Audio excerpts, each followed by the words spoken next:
2025 ended with higher than normal inventory levels, and this has continued into the new year, but buyers are starting to write more aggressive offers. So is this a good time to buy or sell in the Olympia area? I'll break it down for you in my February market update.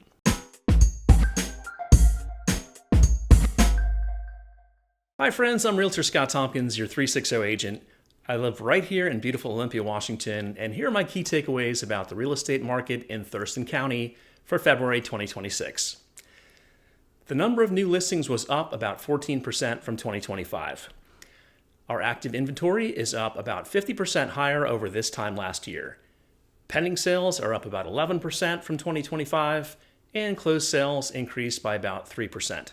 The typical home that sold here in January was built in 1990, had just over 3 bedrooms and 2 baths, and featured just under 2,000 finished square feet. 56% had air conditioning, and about half were located in an HOA. Our months of inventory increased pretty significantly to 3.3 months of supply, up nearly 50% from the year before. This means that it would take over 3 months to sell all the available homes. This number really jumped out at me because it hasn't been this high for years. The tail end of 2025 saw really high inventory levels, and we're continuing to add to the stockpile of available homes. So buyers, you've got lots of homes from which to choose. As we'll see in a bit, buyers wrote increasingly aggressive offers in January, so I think the months of inventory will start to come down in the coming months. As always, some areas are hotter than others. For the 4th month in a row, with just under 2 months of supply, Lacey had the lowest level of available homes in the county, an indicator of a competitive market. On the other end of the spectrum, Thurston Southeast had 16 months of supply, placing it way into buyer's market territory. Sellers in January accepted an offer in 9 weeks, about a week longer than what we saw in December and almost 2 weeks longer than a year ago. This month, about 43% of buyers used conventional financing, 10% used FHA financing, 13% paid cash, and 30% used VA loans. Homes this month sold for 1% below the listing price, up slightly from last month and last year. Our median sales price has been essentially unchanged for the last 4 months at about $535,000, an increase of about $17,000 from a year ago, or a 3.3% increase. Remember that median is the middle price, where half the homes sold for less and half sold for more. Our average sales price of just over $584,000 showed a year-over-year increase of about $20,000 or 3.5% from last January. About 70% of sellers offered some type of seller concessions, such as assistance with buyers' closing costs. Buyers, I would not be afraid to ask for reasonable help with your closing costs. The number of sellers who needed to reduce the price of their home increased yet again. Over 55% of homes that closed in January needed a price reduction, and I was really surprised to see this number continue to increase. I do think this is due to the large number of choices buyers have had, and I also expect this number to start trending down. If you're a seller who's needed to reduce the price of your home, you're not alone.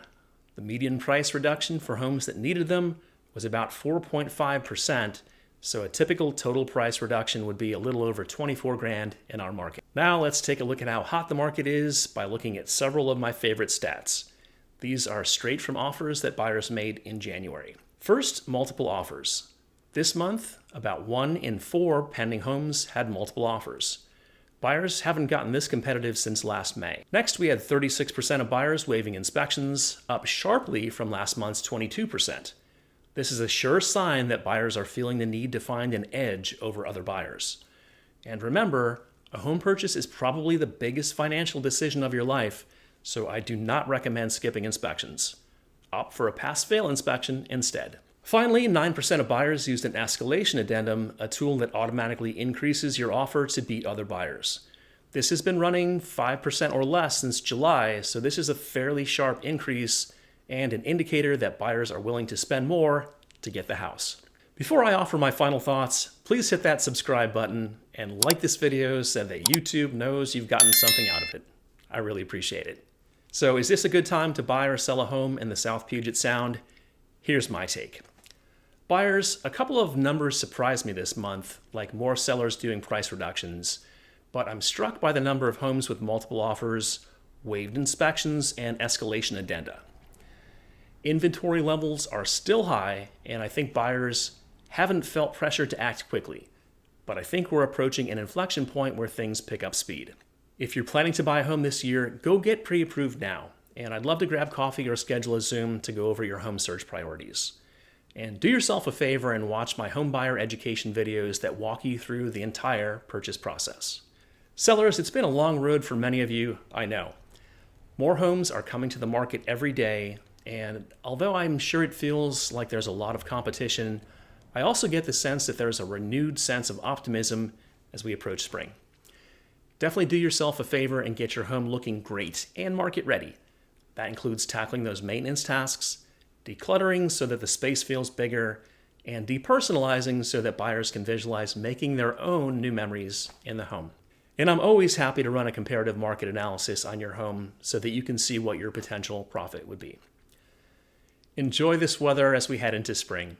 Thanks for hanging out with me today, and happy house hunting!